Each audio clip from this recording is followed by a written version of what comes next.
Ladies and gentlemen, Geri Petito. I'm not an addict, I'm just an ass. And in time, this too shall pass. I'm not an addict, I'm just an ass. Geri Petito taught the class.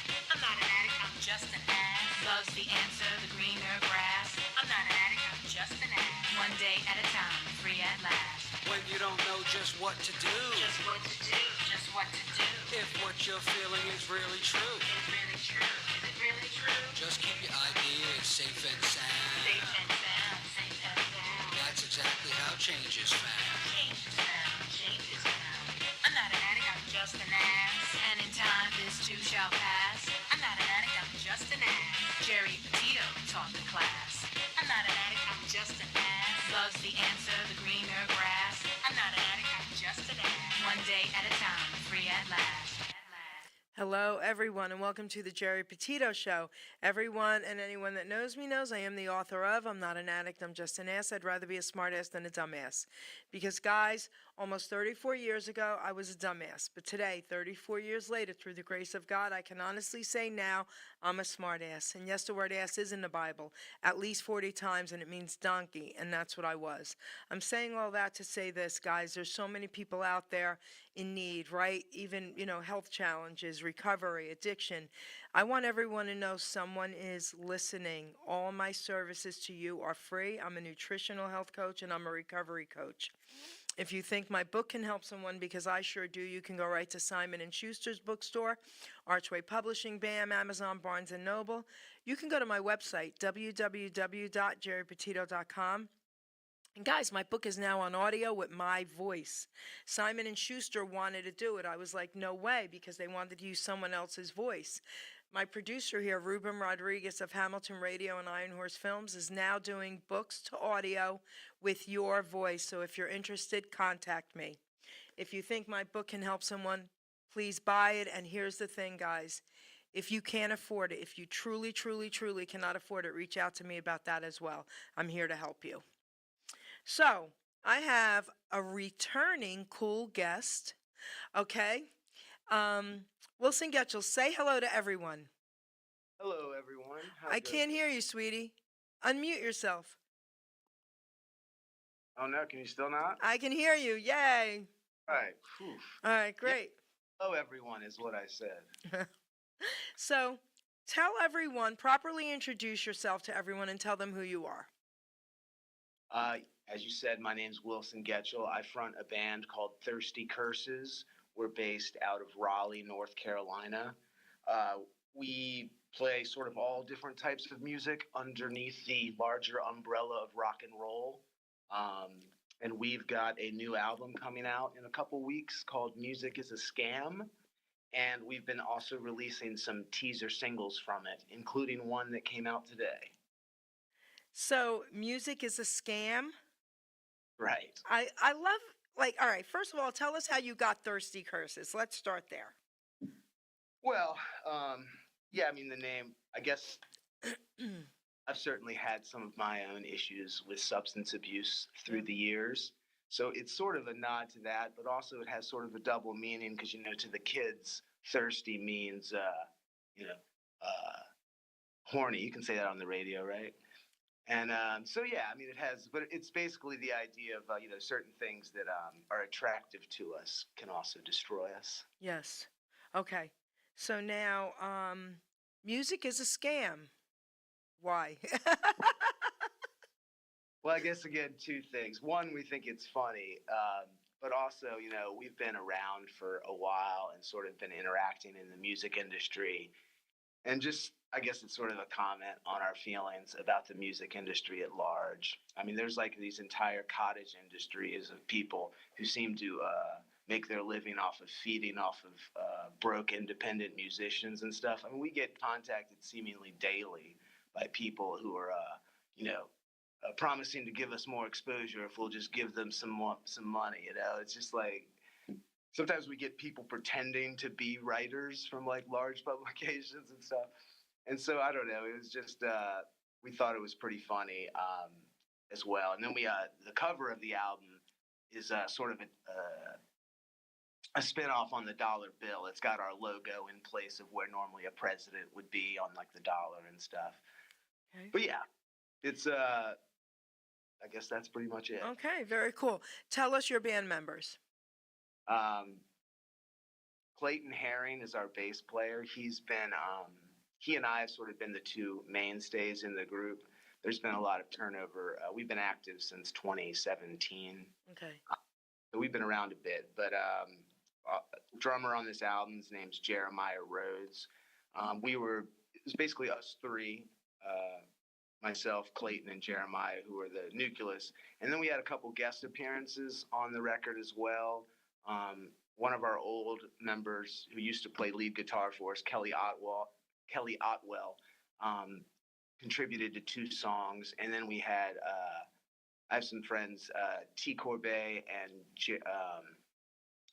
and Jason Grover, who are play trumpet and saxophone respectively. They play horns, so we had some guest appearances with them as well. So, but on every song it's us three, and then on other songs here and there we've got some guest appearances as well. Very cool. So, who were some of your musical influences growing up? Certainly the Beatles were a very big Okay. one. That's what got me into wanting to be a songwriter. Okay. My brother did I think I'd mentioned it to you and your audience last time I'd been on, but just as for those who didn't hear it, my brother did a big musical education thing for me when I was a kid. He's 9 years older than me, and I was listening to like top 40 radio when I was like 11 or 12. And over a series of birthdays and Christmases, he basically gave me a background in rock and roll. But during that process, I got really into the Beatles.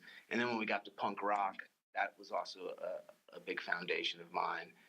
And I was a child of the 90s, so, Nirvana, grunge, all of those bands were big. In recent years, there's a band called Deer Tick that's been a big influence. This guy, Jeff Rosenstock, he also used to front a band called Bomb the Music Industry. And, the old school band, The Replacements, are another big influence. So this gentleman that you just mentioned, what kind of music does he play? Jeff Rosenstock, that Yeah. guy? I mean, it's sort of, it's kind of similar to what we do, but I think he's a little more on the punk rock side. Okay. But he also sort of is all over the map as we are as well. Okay. So now, did you ever listen to any oldies, 50s, 60s, any of that do you like? Very much so. Oh, I was just recently listening to the Phil Spector collection. I was always wow. a lot of the stuff that came out of his labels and productions. I'm definitely a huge fan of. Actually, on my own personal YouTube channel, I did a cover years ago of "Be My Baby" by the Ronettes. Yeah. I used green screens, so there's like 3 of me doing like the girl group dances. You have to send that to me. Somehow send it to me on Messenger, whatever. You have to.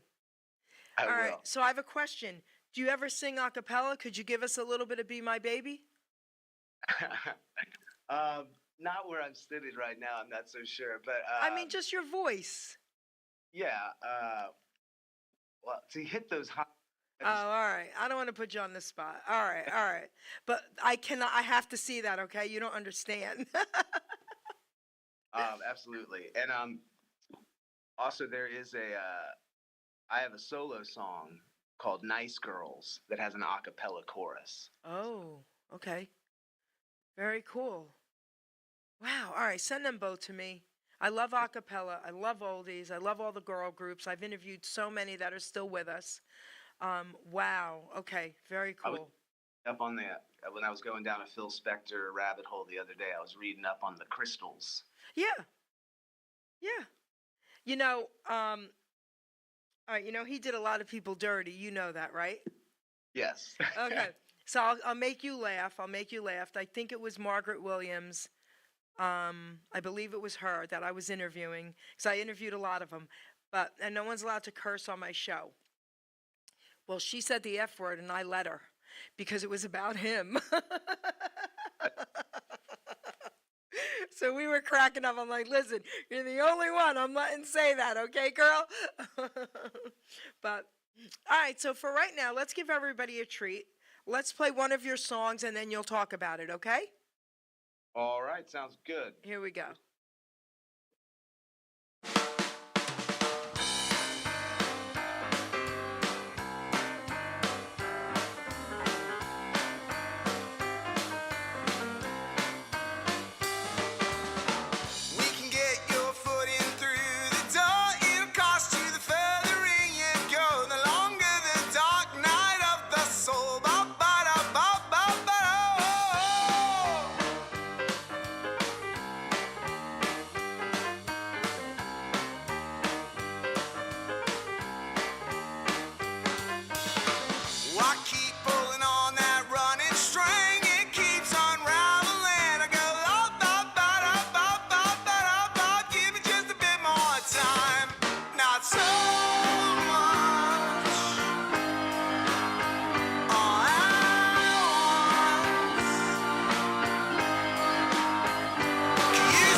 Tell us about that song. It's awesome, by the way.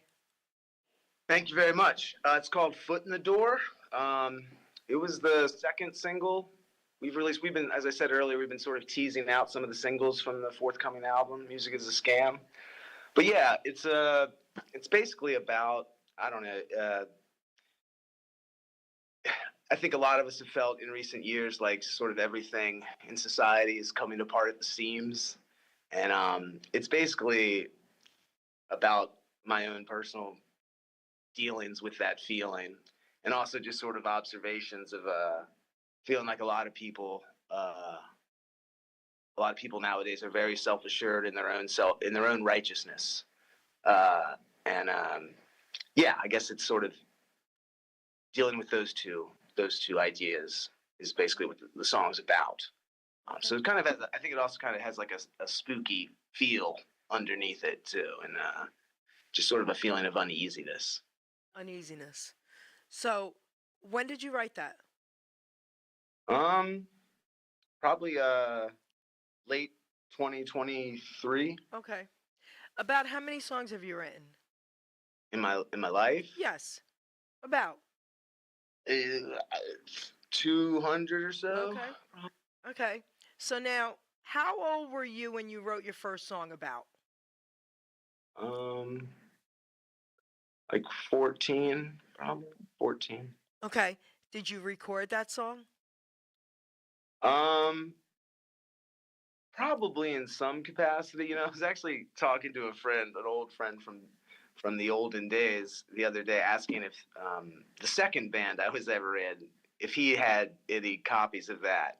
And basically, we determined that nobody seemed to have anything that far back. Oh.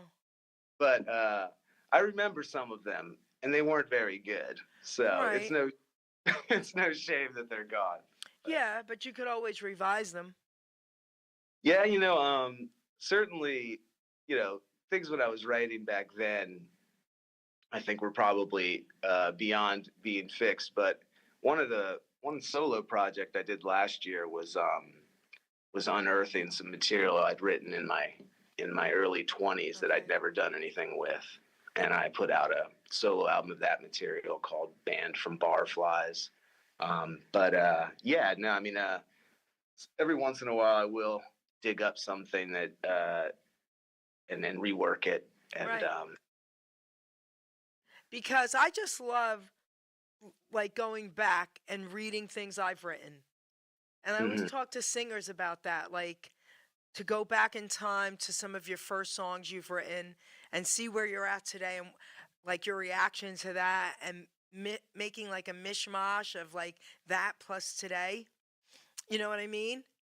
Yeah, I had a local gentleman come live in studio a few times, but the second time with his grandson, who was like 12 a couple years ago. Anyway, so he had written a song to my younger self when he was only like 20. And I would laugh at it and say, "But you were too young to do that. So now do something now about that song." And he did it for me and he wrote another song about that song to himself. It was priceless. So that's why I just put it out there. It's always, cool. yeah, no, I mean, I'm on board with you. You Agreed. know? Yeah. So, so I'm gonna ask you like a couple silly questions, and this might be a hard one to answer. Do you have like a special song, not one of yours, but like from an artist out there that you could say is probably one of your favorite songs? I know it's a hard question. I mean, it's just the type of thing that shifts as time goes on. There'll be Okay. certain songs. There's a girl named Amanda Palmer. She used to front a band called the Dresden Dolls, which actually I think it is another influence of ours. But she had a solo song I really got into this past year. I think it's called All in the Family, but it's kind of got that similar intense feeling of that last song of ours that you just played. It's very piano based and stuff. But I mean, "Be My Baby" we were talking about earlier. I mean, that's Yeah. one of my all time Yeah. favorite songs. Um, uh, a lot of Beach Boys stuff too kind of has a similar timeless feel to it. I'm drawing a blank on the name of the song. The one that starts off, "I may not always love you," but Okay. that is great Good Vibrations by the Beach Boys. And I mean, it's certainly a lot of Beatles stuff. I mean, the Beatles are very big. You know, there's the Beatles, and then there's everybody else. So I feel like there's Elvis and there's everybody else. That's funny. So be my baby. Listen, I would never have guessed that in a million years. Okay, that's one of your favorite songs. I'm so happy to hear that, but I would never ever have guessed that. It's almost like when you tell it, giggle, because no one would believe that. So, all right, so now, before we play our next song, what's going on? What's happening? Where are you guys going to be playing? We are doing 2 release events in Raleigh. The first one is March 8th. We're actually throwing like a party at our practice, at the place we practice, and it's kind of going to be, it's not private, but it's invite only kind of thing. We're doing that March 8th, and then on April 5th, we are playing at Neptune's, which is a venue in Raleigh. And then we are working on trying to book some touring towards the end of this year. Get your butt to New York or New Jersey. You know, we actually did. We were up there in November of 2023. We released a vinyl in 2023 that was sort of a compilation of our first 4 albums, and the record company that put that out is based in New Jersey, called Fake Chapter Records, and they put on like a label showcase that we went up for. Where? We played in Westfield, New Jersey, at a place called Lions Brewing, and then we played at is it Mohawks in Manhattan? Okay. Why didn't you tell me? I think I did. I don't think you did. All right, but I'm going to check our messages, all right? I might owe you an apology, but I don't think so. But all right. So, so now we'll get more into how people could find you and all that, but let's play a second song, and then I want you to talk about it.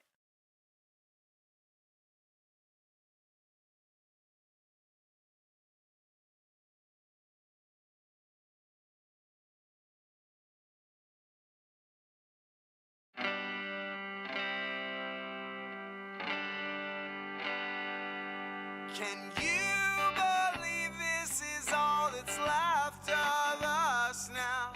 At one point there were 8 of us living in that house. Back then the city didn't come this far out. That was back before the city swallowed up all the stars. Do you remember that ugly floral pattern couch? I used to picture little mazes on it and try to trace my way out. I couldn't ever do it, but I try every day. Some fates are impossible to shake. Does it feel like we're dragging something out? Why hasn't someone already torn this place down? Yeah, it feels like we're dragging something out. I wonder who put all these padlocks and chains on all the doors. They look like they've been here for a couple decades or more. Mom sold this place for nothing after we all split. At this point, nothing's more than she could get. Does it feel like we're dragging something out? I wish a storm would blow in and knock it down. 'Cause it feels like we're dragging something out.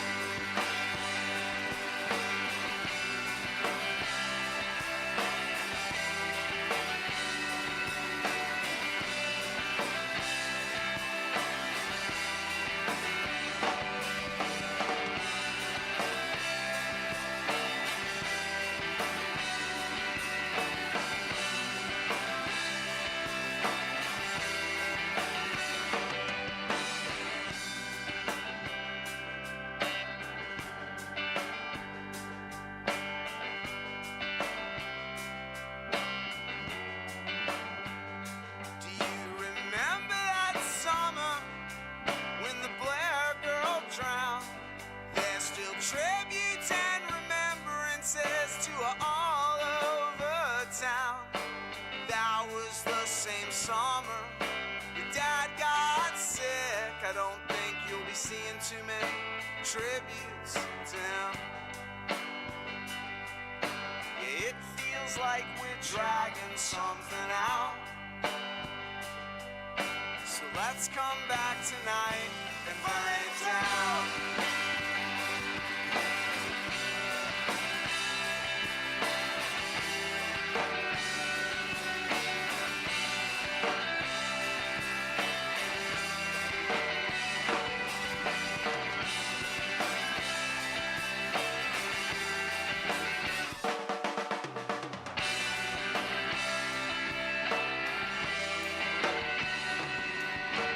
Let's come back tonight and burn it down.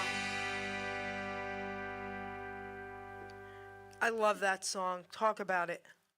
Thank you. It's called All That's Left of Us Now. And it actually came about in sort of an odd way.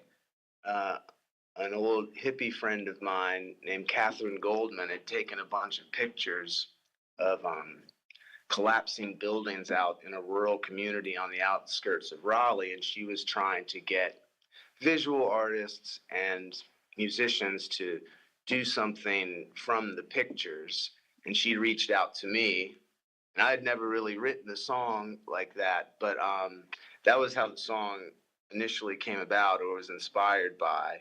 And then I just kind of tried to create a story in my mind around those pictures. And I mean, none of that's actually really about my life or anything, but it kind of has reference points like I think it's the last verse that references a Blair girl drowning. And now I had a best friend named Kemper Blair growing up, and he had a bunch of siblings. Nobody drowned, but you know, it was a name I could pull from or something like that. But and then yeah, I mean, there's some other things that are kind of like that, but that's pretty much the story of that song. So let me ask you this. The majority of the songs that you've written, were they all personal experiences or not really? I'd say more often than not, it Okay. tends in a personal direction. Okay. This one is sort of maybe unlike the others in that regard. But I mean, sometimes there's some, I also take some artistic license with those stories, or kind of, they can sort of have a composite nature to them. There's another song on the record called This Time, which is a sort of breakup song, but it's not really about one particular ex-girlfriend. You know, it's more of a composite character sketch. Okay. So sometimes I'll sort of incorporate that so that it's not necessarily about one specific person or. Okay. Okay. So, you know, when I was growing up, I was born in 1961, and I always say I was born too late because my music is Elvis oldies and doo-wop, you know? But you can't take the rock out of me. You absolutely can't. I mean, Led Zeppelin, Foreigner, Genesis. Foreigner was the first concert I ever went to when I was like 17. You know, I love it all. So your music for me is so beautiful because you have a little bit of everything mixed. Like it's just beautiful. So eclectic, tell us what that means. Eclectic just means of varying influences, and yeah, I mean, it's basically just it's not one thing. You know, if someone has eclectic tastes, they have tastes that are all Oh, over the map. eclectic. Oh, I was thinking it was electric. Okay, so eclectic. Yes, beautiful. So I mean, yeah, you know, sometimes we get criticized, maybe not criticized, but you know, some people I guess don't like that we're all over the map. Or Why? I did some interview last week where they asked how we hop around to so many genres and still maintain our own sound. And to me, it happens naturally. It's part of our sound, and that sort of the attitude and aesthetic comes Yeah. through regardless of what specific genre maybe we're latching on to at that given moment. I love that that's you guys. Are you kidding me? No, no, no. That's what makes you you. And Right. and what's amazing about it is it doesn't fit your name, okay? And I love the shock factor because I remember the first time that we connected, I was a little worried about the music. And when you sent it to me, I was like, oh my gosh, this music's incredible. So I love that. We do certainly have our Um, heavy number. no, I know you do. I know you do. So, but I love that you do all that. Well, thank yeah. I mean, I to me it's I was someone else was asking about that, and I just the human experience. Not to sound pretentious or something, but the human experience is complicated. It's not just one thing. It's Right. not just one sound, and so you know, writing is sort of a reflection of my own experiences. It's going to come from many different angles, just because life is so complex and complicated. Right. Oh my gosh, I love it. So, okay. So now we have a third song producer. So let's play that. It happened gradually, then all at once. I just wasn't paying attention till the crash, but now my eyes are on the ball. That's right, if you can't read the writing, you better practice reading and writing. How else are you gonna prepare for the worst? If you can't read the writing, you better practice reading and writing. How else are you ever gonna learn?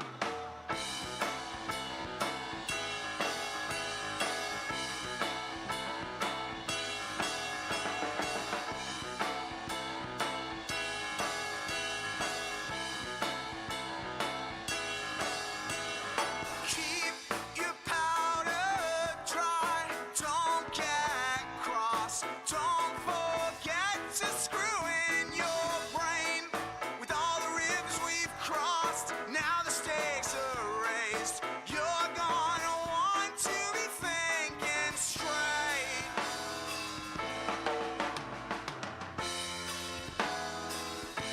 That's right. If you can't read the writing, you better practice reading and writing. How else are you gonna prepare for the worst?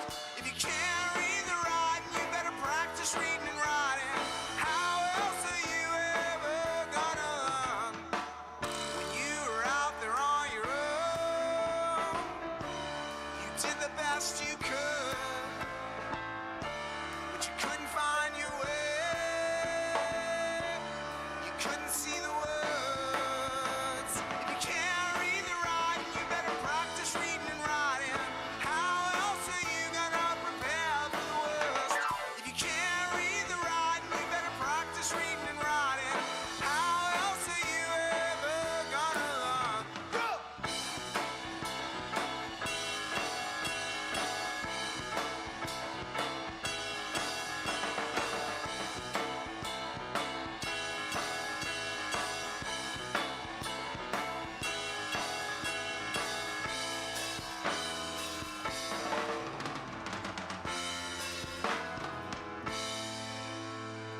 It happened gradually, then all at once.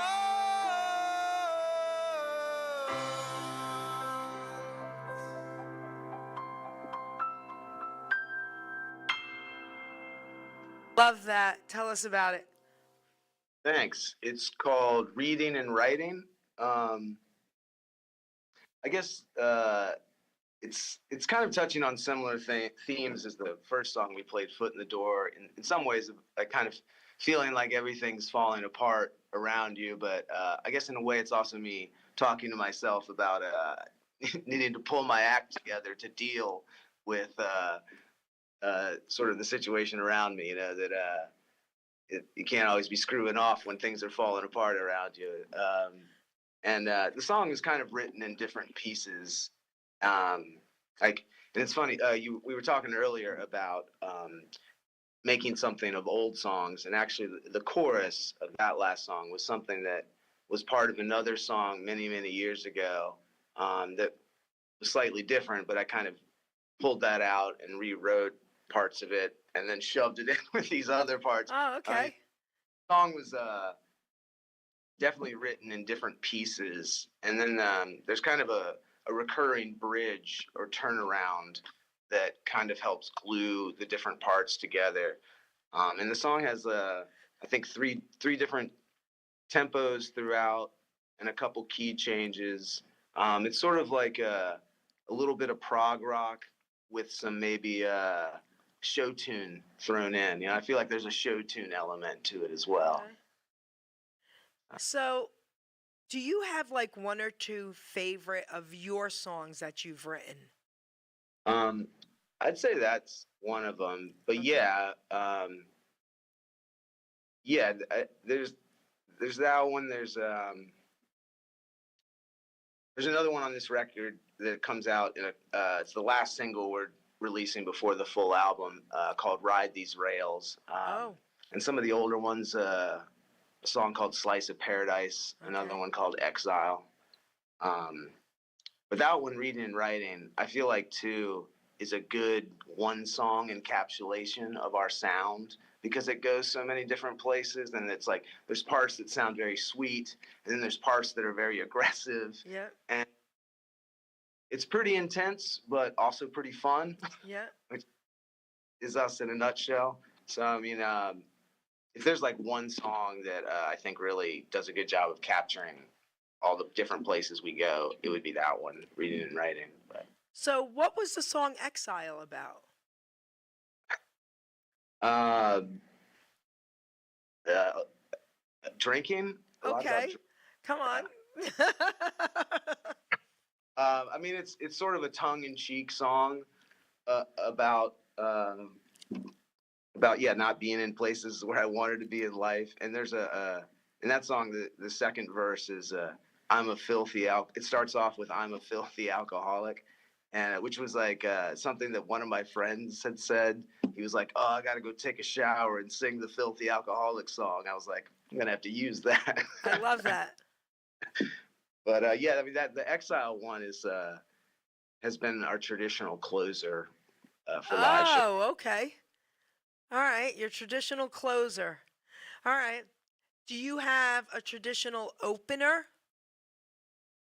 Um, it varies more than the closer, but there's a song called "Ooh Rah Rah" that was the first song on our first album that we've Okay. often opened with.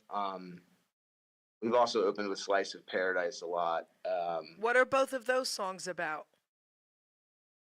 Um, "Slice of Paradise" is about it's it was probably the most positive song I'd written to that point in my life. But yeah, it was about trying to be hopeful for a change and quit being so cynical all the time, and basically me telling myself that I was going to get through whatever it was and get on the other side and get myself, a slice of paradise, I guess. Okay. And the other one, that whole first Thirsty Curses record that came out in 2017, I was really into the idea of substance abuse being the war that my generation had to fight. We didn't have like a real war, and our wars were just like on ourselves.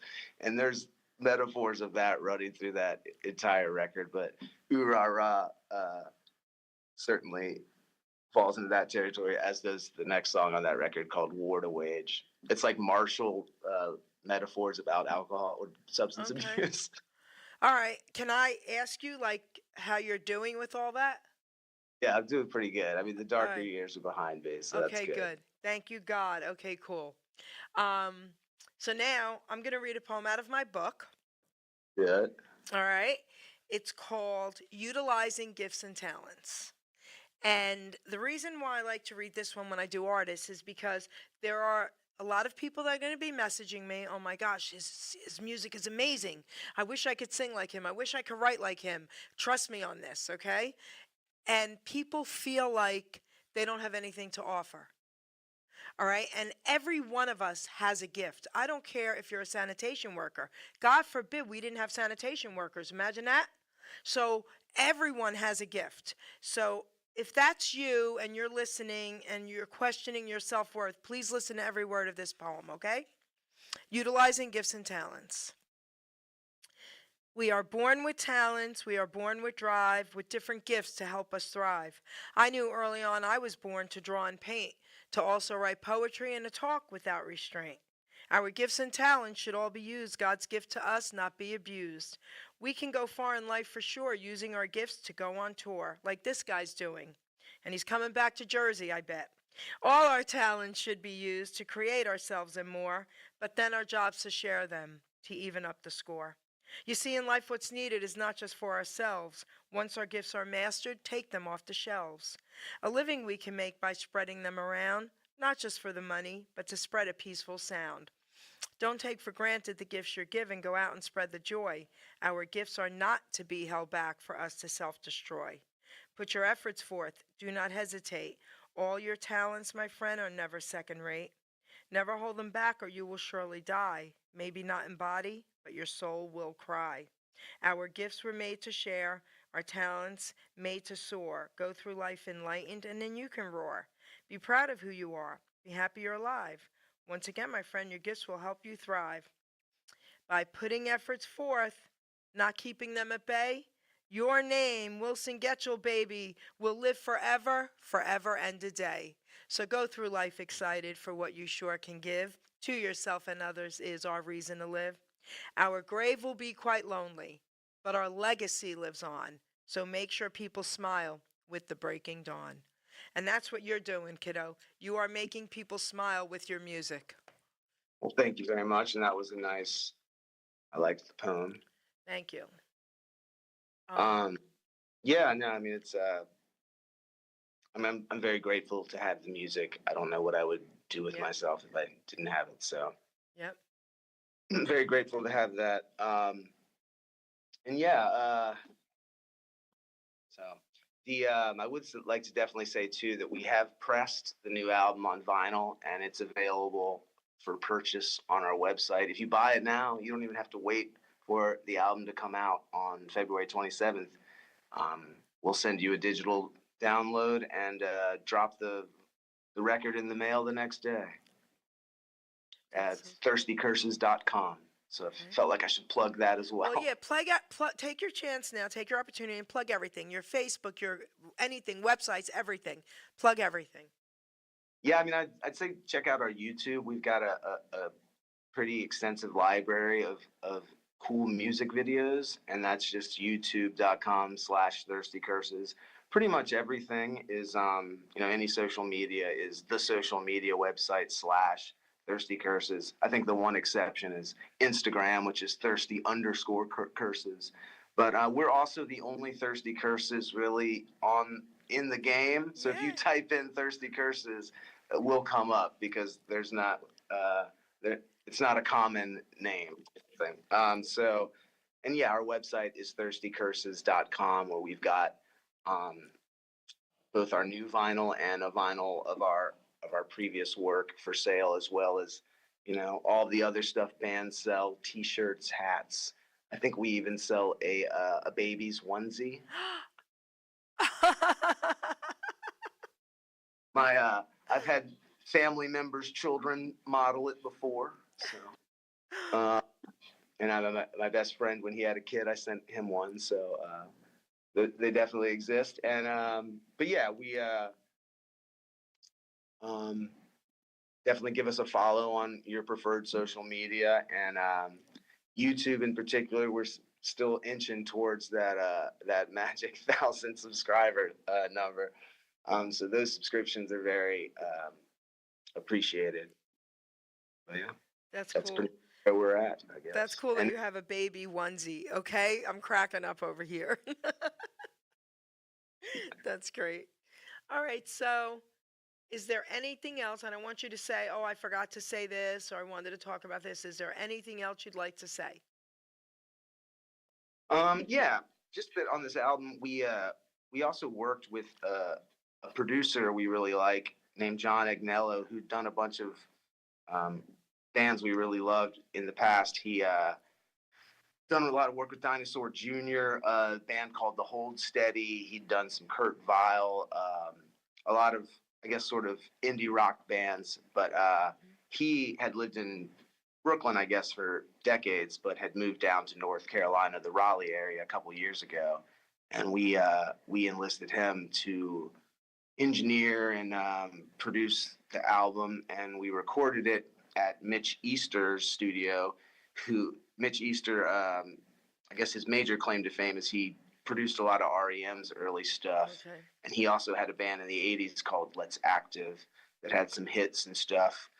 And then also our friend Isaac Anderson was also there helping us in the recording and production process, and just working with those three guys was pretty awesome experience as well, and sort of gives the record, I guess, some sort of celebrity connection too. But John Agnello, I hadn't met him before we worked together, and he's super awesome, and we've developed a friendship. Even watched some baseball together since. So, but that was one really cool thing, and yeah, the album's called "Music Is a Scam," and we think it's really good, and hope that y'all will check it out. If you don't purchase it, it'll be on the streaming sites on February 27th, and we're releasing one more single ahead of that on February 20th called "Ride These Rails," and we'll be around, and keep us in your front of mind. Yes.